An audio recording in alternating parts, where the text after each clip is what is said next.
नमस्कार, मी दिनेश. महाराष्ट्राची कुलस्वामिनी आई तुळजाभवानीच्या दर्शनाला मी गेलेलो. सोलापूर बस स्थानकाहून तुळजापूरची बस पकडून साधारण पाऊण ते 1 तासाने तुळजापुरात पोहोचलो. एसटी स्थानकात उतरून चालत मंदिराकडे निघालो. वाटेत अशी छोटी छोटी मंदिरं दिसली. चालत 5 मिनिटांनी मुख्य मंदिराच्या प्रवेशद्वारापाशी पोहोचलो. पूजेचं साहित्य घेऊन राजे शहाजी महाद्वारातून प्रवेश केला. प्रवेश केल्यावर काही पायऱ्या उतरून मोकळ्या परिसरात आलो. डाव्या बाजूला कल्लोळ तीर्थ आहे. आम्ही गोमुख तीर्थात हातपाय धुण्यासाठी रांगेत लागलो.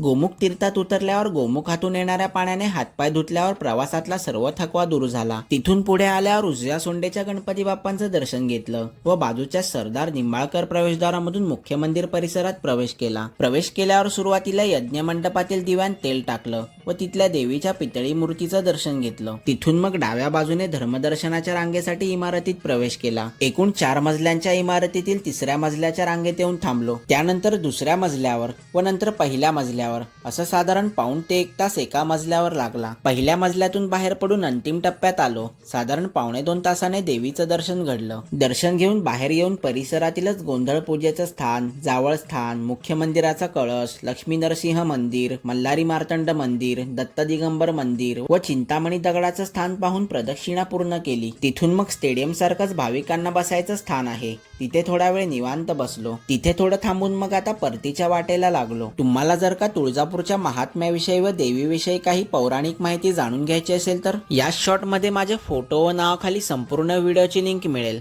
ती क्लिक करून व्हिडिओ नक्की पहा.